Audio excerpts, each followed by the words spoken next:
In the autumn of 105 BC, Rome believed itself eternal.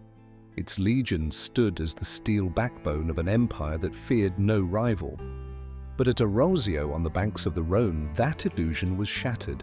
Pride poisoned command, and two Roman leaders turned arrogance into a weapon more deadly than any barbarian blade. On that day, the Republic faced not just enemies from beyond its borders, but the betrayal of its own divisions. What unfolded was not simply a battle, but a catastrophe so vast it scarred Rome's destiny for generations. Before we continue, tell us in the comments where in the world you're watching from. In the fading light of autumn, the year 105 BC opened with Rome still convinced of its unshakable destiny. For nearly 2 centuries, the Republic had marched from victory to victory, seizing provinces, dismantling kingdoms, and bending nations into vassal states. Its legions were whispered about in fear from Hispania to the Aegean, remembered as machines of discipline and steel. Yet beneath that shining facade, cracks began to spread. Rome's strength appeared eternal, but illusions rarely survive the weight of arrogance. On the banks of the Rhône, near the Gallic settlement of Arausio, the stage was set for calamity. This river valley, fertile and calm, had witnessed traders, caravans, and farmers tending their vines for generations. Soon, its fields would become burial grounds. The Republic had dispatched armies to defend the frontier, not knowing that the greatest danger would not come from across the river, but from within their own ranks. The seeds of disaster were already rooted deep in pride. The Republic's commanders reflected two worlds that no longer stood together. Quintus Servilius Caepio, born of patrician lineage, carried himself as if the Senate itself marched behind him. Gaius Marius Maximus, a novus homo raised without noble ancestry, embodied Rome's rising class of ambitious men. Both were veterans of past campaigns, both claimed loyalty to Rome, and yet neither would bow to the other. Their enmity became the fulcrum upon which the fate of thousands would tilt. This division was not whispered behind closed doors, it poisoned the campfires of Arausio. Soldiers aligned themselves with their general's pride, muttering about honor, bloodlines, and command. Some warned that unity was essential against the Cimbri, a migrating people who numbered in the tens of thousands. But warnings were drowned by the steady drumbeat of arrogance. Caepio's disdain for Mallius grew sharper, Mallius's resentment burned deeper, and the Rhone's waters listened silently, waiting to carry the dead. Rome had always believed that discipline was its shield and obedience its sword. Yet here, at the edge of Gaul, both were compromised. Orders clashed, envoys were dismissed, and strategy dissolved into stubbornness. In this fracture, the Cimbri saw opportunity. They were not raiders seeking plunder alone, but an entire people moving with families, carts, and hope. To Rome, they appeared as enemies. To themselves, they were survivors pressing forward. Such misjudgment would cost the Republic dearly. The story that begins at Arausio is not merely of a lost battle, but of a civilization undone by its own conceit. The fields that once promised harvest would instead drink Roman blood, and the Republic, proud and blind, would stagger beneath the weight of its arrogance. For those who lived within the Republic's borders, Rome seemed invulnerable. Its banners rose above conquered lands from Hispania to Macedonia, each standard a reminder of the legion's mastery. Senators boasted that the Republic's enemies had been scattered like dust before the wind, and citizens believed the gods themselves had blessed their destiny. Rome had endured Hannibal, broken Carthage, and humbled kings across the Mediterranean. What force could possibly shatter such a fortress of discipline and iron? The answer, though hidden at first, was growing from within. A state that prided itself on unity was, in truth, divided by bitter rivalries. The ruling elite, drunk on centuries of triumph, had begun to see power not as responsibility, but as inheritance. Nobility sneered at newcomers, and newcomers sharpened ambition into a weapon of their own. This arrogance, woven into the Republic's veins, spread outward until it infected even the battlefield itself. Yet to the ordinary soldier, the illusion held. Veterans remembered triumphal parades where generals rode in golden chariots, their victories immortalized in marble. Recruits whispered of battles where Roman lines never broke, where enemies fled at the sight of their shields and pila. The legion was spoken of as a wall of flesh and steel, guided by discipline unshaken by fear. To doubt Rome's supremacy was to doubt the sun rising, so impossible did weakness seem. But history rarely announces disaster with thunder. It arrives quietly, like a shadow beneath the torchlight. At Arausio, the torch was arrogance, burning too brightly to see the encroaching dark. Caepio, with his patrician pride, dismissed warnings as cowardice. Mallius, with his resentment sharpened by rejection, refused to yield. The Republic confused pride for strength, forgetting that empires fall not when their enemies grow strong, but when they mistake their own fragility for permanence. The Cimbri and Teutones, still gathering beyond the Rhône, had no need to invent Rome's weakness. The Republic provided it freely. As camps bristled with distrust and legions stood divided, the tribes saw a force that was formidable in appearance, yet fractured at its core. Rome had long believed it carved destiny with steel, but now it carved its own downfall with folly. Arausio was no longer a battle waiting to be fought. It was a lesson waiting to be written in blood. In the heart of Gaul, two Roman camps faced one another not as allies, but as rivals. To the west of the Rhône, Quintus Servilius Caepio commanded his forces with the pride of a man who believed nobility alone secured authority. Across the river, Gaius Marius Maximus, the consul of the year, held his ground with legions loyal to him, yet poisoned by the Senate's contempt for his humble origins. The Republic had divided its sword. This fracture was not hidden. Messengers sent between the two camps carried words sharper than any spear. A centurion reported that Caepio refused Mallius's summons, declaring that no consul born from low birth could command one of patrician blood. Mallius, in turn, told his officers that Rome's arrogance would bury its sons. Soldiers gathered around fires whispering these exchanges, realizing that their fates were bound not by strategy, but by vanity masquerading as honor. In Arausio's shadow, discipline dissolved into faction. Veterans swore loyalty not to Rome, but to the general who had granted them spoils in past campaigns. New recruits, caught between competing banners, feared they would be sacrificed to satisfy pride. The camps grew closer to civil war than unity. The Cimbri had not yet struck a single blow, yet Rome's legions had already begun to bleed in spirit, wounded by leaders who could not see beyond themselves. The Senate in faraway Rome did little to heal the wound. Patricians whispered support for Caepio, mocking Mallius as an upstart who had risen too far. Populares, hungry for influence, championed Mallius, but their words carried little weight across the Rhône. Thus the soldiers stood stranded, commanded by men whose feud reflected not the interests of the Republic, but the festering divisions of its ruling class. The army's body was strong, but its soul fractured. As days passed, the tension thickened. Scouts reported enemy movements beyond the river, yet Caepio and Mallius refused to share intelligence.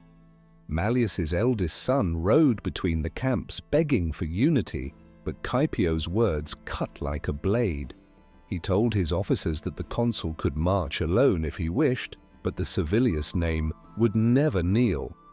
Each insult widened the gap until the Republic's army resembled two forces waiting for each other's downfall rather than the enemy's strike.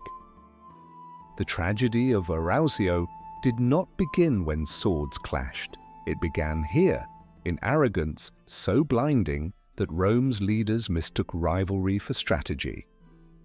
Soldiers looked to their generals and saw men consumed not by duty, but by the hunger to stand taller than their peers. That hunger would devour them all. Before history turns to the coming storm, consider this. If leaders cannot stand together, how can nations built on their shoulders hope to endure? What happens when the sharpest sword in the world turns inward?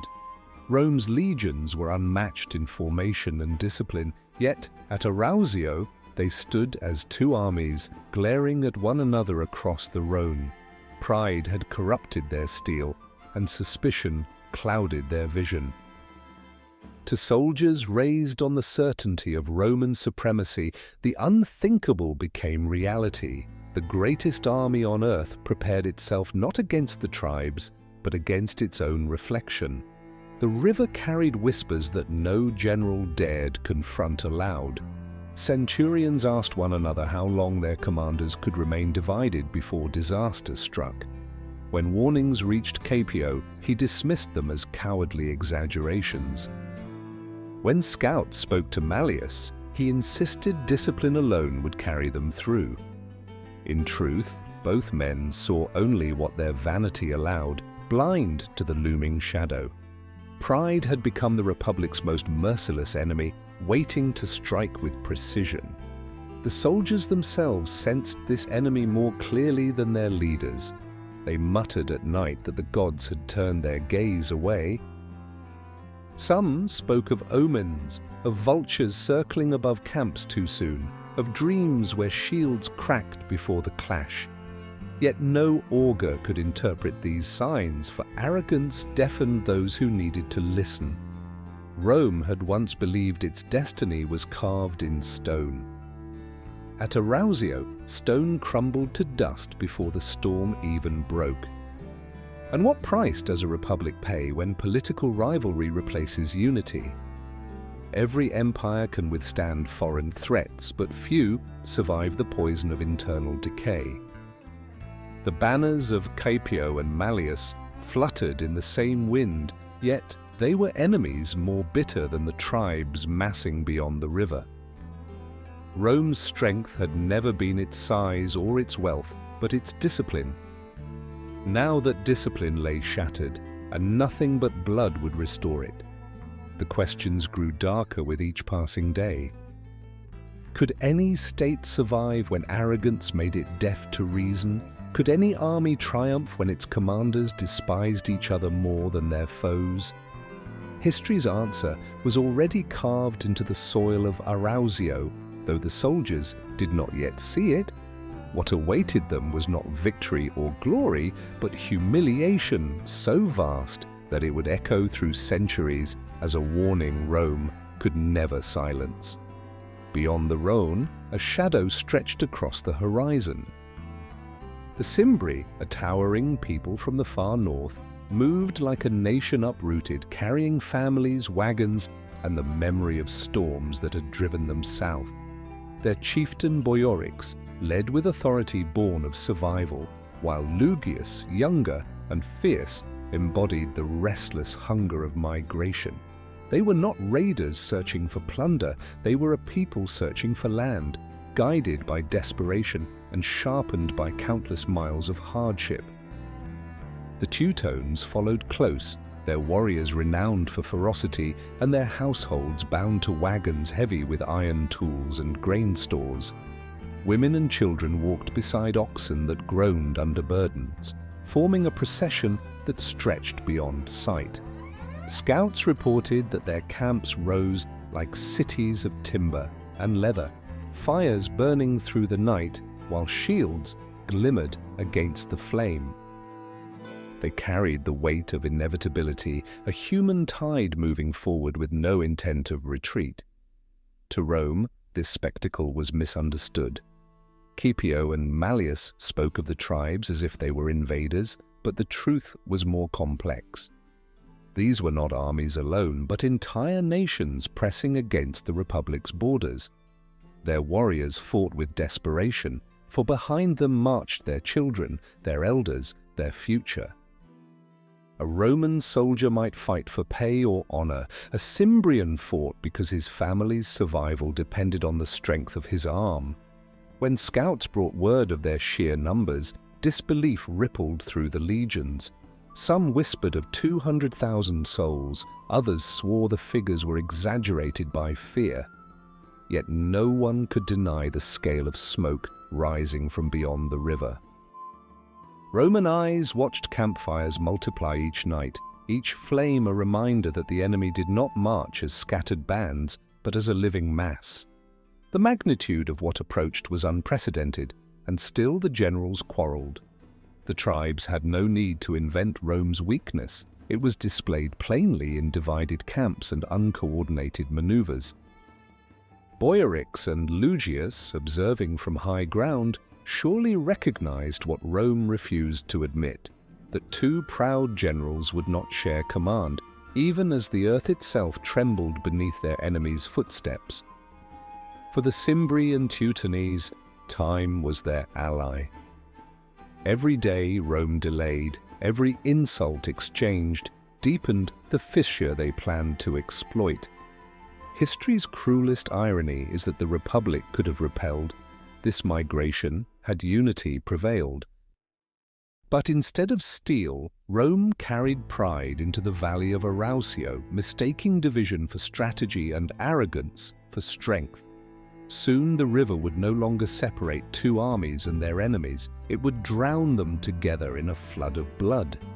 If you believe history holds lessons that should never be ignored, share this story so others may see how quickly arrogance consumes greatness. Dawn broke over the Rhône with a silence that felt unnatural, as if the valley itself waited for betrayal. Scouts returned to Mallius with urgent warnings. The Cimbri prepared for movement, their wagons positioned for advance, their warriors restless.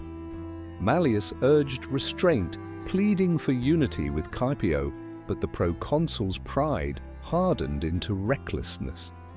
He declared that no consul born of humble blood would dictate his timing.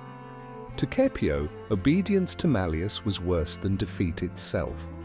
When Mallius sent his eldest son to negotiate once more, the meeting ended in bitterness.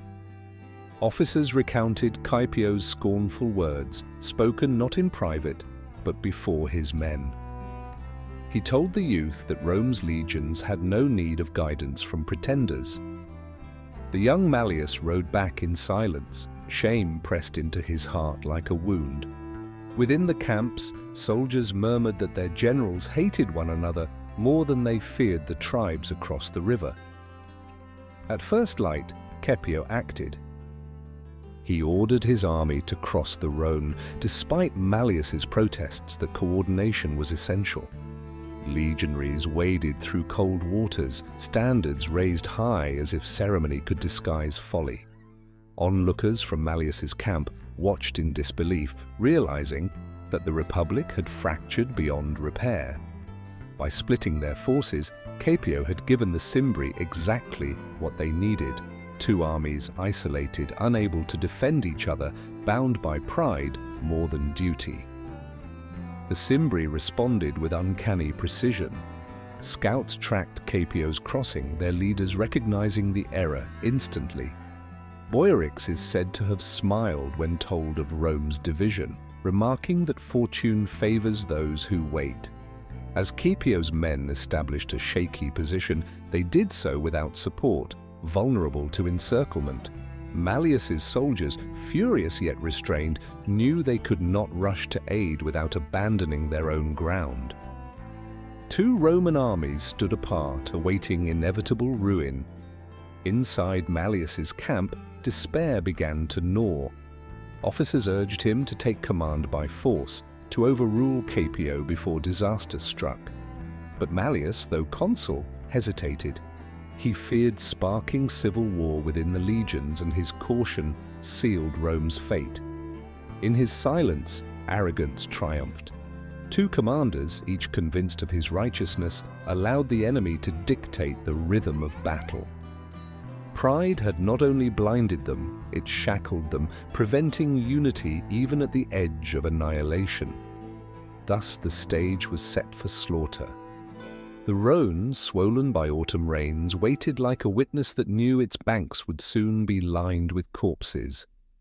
Rome's shield was no longer discipline but arrogance, its sword no longer sharpened by strategy but dulled by spite.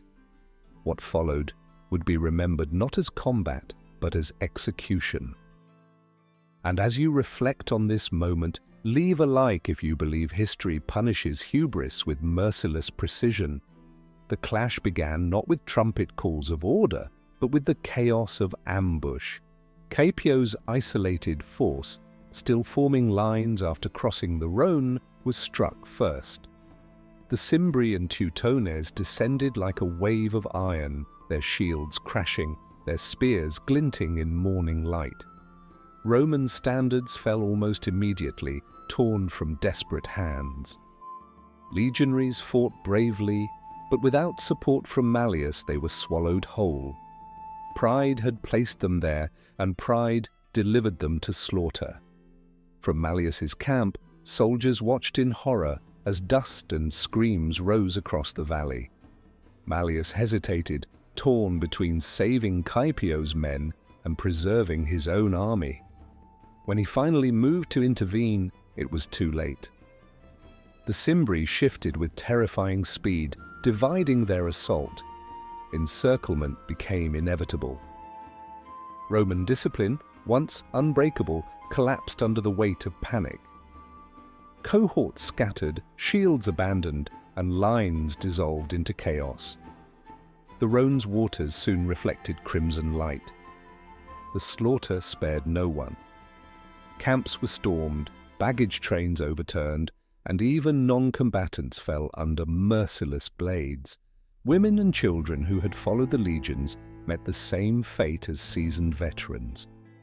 Ancient sources claim nearly 80,000 soldiers and 40,000 camp followers perished that day, a figure staggering in both scale and cruelty.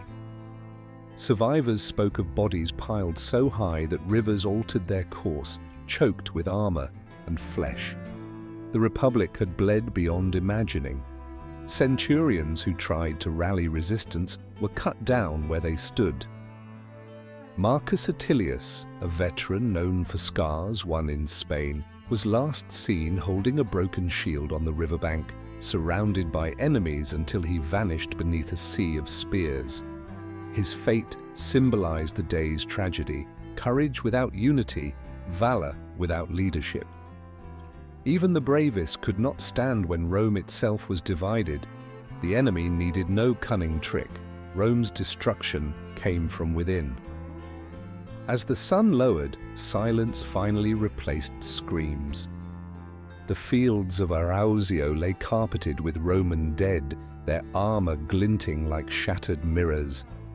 The smell of blood and smoke poisoned the air, drifting as far as the nearby settlements.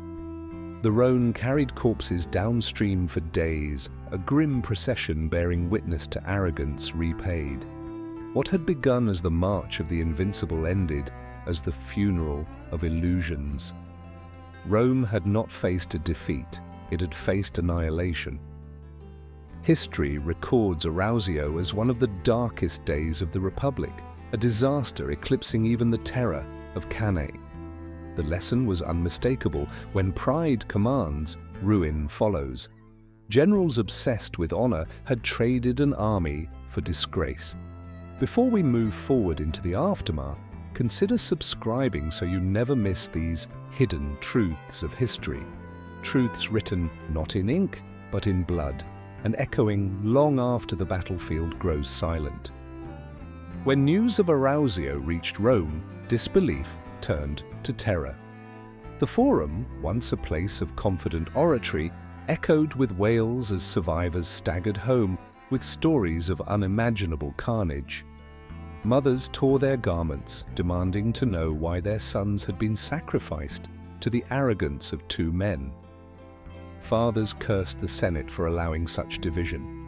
The Republic, proud and unyielding, trembled as if struck by a force more destructive than any foreign enemy, the weight of shame. The scale of loss was too great to ignore. Entire families vanished in a single day, their names erased from civic rolls. Rome's allies, once confident in Roman protection, questioned whether the Republic's strength had been hollow all along. Senators who had cheered Caepio's defiance now distanced themselves, whispering that he alone bore responsibility. Yet whispers turned quickly to rage. Crowds gathered, demanding answers, their anger directed as much at the system that bred arrogance as at the generals themselves. Caepio, once a man of patrician dignity, became a symbol of disgrace. Stripped of command and summoned to face trial, he defended his actions with cold arrogance. He insisted that the legions had failed him, not the other way around. Mallius, though spared the same punishment, lived under the shadow of failure. His hesitation, his inability to force unity, condemned him as weak. Rome needed scapegoats, and both men were offered as sacrifices to the Republic's fury. The Senate itself was shaken to its core. Tribunes rose with fiery speeches demanding reforms, accusing the nobility of valuing prestige above survival. Patricians countered with venom, refusing to yield privilege even as the Republic bled. It was here that Gaius Marius, seasoned from victories in Numidia, emerged as a man of grim determination. Watching the collapse with clear eyes, he understood that only transformation could prevent Rome from repeating Arausio. His vision would reshape the legions forever. But in the streets, fear outweighed politics. Rumors spread that the Cimbri would march south into Italy, that Rome itself would be sacked. Families hoarded grain, temples overflowed with desperate prayers, and citizens prepared for disaster. Every shadow seemed a threat, every distant fire a sign of invasion. The Republic, long accustomed to celebrating conquest, now learned the taste of dread.